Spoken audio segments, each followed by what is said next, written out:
Operation સિંદૂરની ભવ્ય સફળતા બાદની તૈયારીના ભાગરૂપે રાજકોટના માધાપર વિસ્તારમાં સિવિલ ડિફેન્સની ઓપરેશન શીલ્ડ મોક ડ્રીલ યોજાઈ। માધાપર સ્કૂલમાં વિશ્વ પર્યાવરણ દિન નિમિત્તે કાર્યક્રમ યોજાઈ રહ્યો હતો। સ્થાનિક નાગરિકો તેમજ તથા શિક્ષકો આ કાર્યક્રમની ઉજવણી કરી રહ્યા હતા। તેવામાં આકાશમાંથી ડ્રોન દેખાતા ચેતવણીના ભાગરૂપે સાયરન વાગે છે। નાગરિકોને સુરક્ષિત સ્થળે જવા શાળાના શિક્ષકો માર્ગદર્શન આપે છે। આ તકે એક ડ્રોન તૂટી પડે છે ને કેટલાક સ્થાનિકો ઇજાગ્રસ્ત થાય છે। વેકેશનનો સમય હોવાથી મોટી જાનહાનિ ટળે છે। તુરત જ શાળાના આચાર્ય દ્વારા 108 ફાયર પોલીસ વિભાગને જાણ કરવામાં આવે છે। થોડી મિનિટોમાં ફાયર તેમજ 108ની ટીમો ઘટના સ્થળે પહોંચે છે। ઘાયલોને ઇમરજન્સી સેવાના જવાનો દ્વારા બચાવી પ્રાથમિક સારવાર આપવામાં આવે છે। એનસીસી ના કેડેટ્સ અને જવાનો પણ આ બચાવ કાર્યમાં મચી પડે છે। ઘાયલને પ્રાથમિક સારવાર બાદ 108 એમ્બ્યુલન્સ વાટે સિવિલ હોસ્પિટલ ખાતે પહોંચાડવામાં આવે છે। અહીંની ટીમ ખાસ વોર્ડમાં ઘાયલ દર્દીઓને દાખલ કરી ઇમરજન્સી સારવાર આપવામાં આવે છે। ડ્રોન અટેકમાં શાળાની દિવાલ ધરાશાયી થઈ જાય છે। આ તમામ દ્રશ્યો અને વ્યવસ્થા ઓપરેશન સિંદૂરની ભવ્ય સફળતા બાદની આગોતરી તૈયારીના ભાગરૂપે રાજકોટના માધાપર વિસ્તારમાં સિવિલ ડિફેન્સની ઓપરેશન શીલ્ડ મોક ડ્રીલના છે। જેનું સમગ્ર આયોજન કલેક્ટર શ્રી પ્રભવ જોશીના માર્ગદર્શનમાં કરાયું હતું।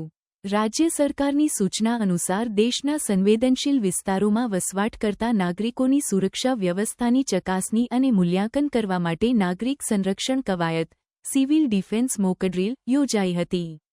આ કવાયત દરમિયાન નાગરિક સુરક્ષાને લગતી સ્થાનિક પ્રશાસનની સુસજ્જતા એનસીસી તથા યુવા વોલન્ટિયર્સની સેવાઓ લેવાની દુશ્મનના વિમાની અને મિસાઇલ હુમલા સંદર્ભે એર રેપિડ સાયરન કાર્યરત કરવાની સંપૂર્ણ અંધારપટ કરી નાગરિકો અને તેમની જાનમાલની સુરક્ષા સુનિશ્ચિત કરવા જેવી વિવિધ કાર્યવાહીની મોક ડ્રીલ સફળતાપૂર્વક યોજાઈ હતી। મોક ડ્રીલ પૂર્વે માધાપર આઈટીઆઈ ખાતે રેડક્રોસ તેમજ મહાનગરપાલિકાના આરોગ્ય વિભાગની ટીમ દ્વારા વોલિયન્ટર્સ તેમજ એનસીસી કેડેટ્સને પ્રાથમિક સારવાર તેમજ CPRની ટ્રેનિંગ આપવામાં આવી હતી। આજે ઓપરેશન શીલ્ડ અંતર્ગત રાજકોટ ખાતે મોકડ્રીલનું આયોજન કરવામાં આવ્યું છે। એમાં કુલ 3 તબક્કા છે।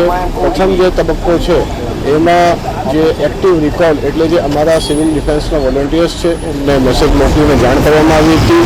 એમની રિસ્પોન્સ ટાઈમ જોવામાં આવ્યું હતું અને એનસીસીના વોલન્ટિયર્સ SRPના વોલન્ટિયર્સ સાથે એક તાલીમ સેશન ત્યારબાદ ગોઠવવામાં આવ્યું હતું જે પૂર્ણ થયું છે। એમાં ફાયર એન્ડ ઇવેક્યુએશન ફર્સ્ટ એડની તાલીમ આપવામાં આવી હતી। ત્યારબાદ 6:45 અમને પ્રાથમિક શાળા માધાપરમાંથી ફોન આવતા કે અહીંયા ડ્રોનનું સ્વામ અટેક થયું છે ત્યારે તંત્રને એક્ટિવેટ કરવામાં આવ્યું હતું। એમાં પોલીસ તંત્ર ફાયર તંત્ર હેલ્થ તંત્રને તાત્કાલિક જાણ કરવામાં આવી હતી। સેટેલાઇટ ફોન દ્વારા જે DEOC છે ત્યાં જાણ કરવામાં આવી હતી અને આશરે 20 લોકોનું ઇવેક્યુએશન જે છે એ કરવામાં આવ્યું છે। હવે જે ત્રીજો તબક્કો છે એ ટૂંક સમયમાં સ્ટાર્ટ થશે 8 વાગે જેમાં બ્લેકઆઉટની પ્રેક્ટિસ કરવામાં આવશે। હજી સિવિલ હોસ્પિટલમાં ઘાયલો માટે સ્પેશિયલ જે વોર્ડ છે ત્યાં એ લોકોને દાખલ કરવામાં આવ્યું છે અને ત્યાં રક્તદાનનું પણ ડેમોન્સ્ટ્રેશન રાખવામાં આવેલું છે। રાજકોટ જિલ્લા તંત્ર જે છે એ પૂર્ણતઃ સજ્જ છે। તમામ જે લાઇન ડિપાર્ટમેન્ટ છે એજન્સીઓ છે એમાં સંકલન પૂર્ણતઃ સુચારુ રીતે યોગ્ય છે।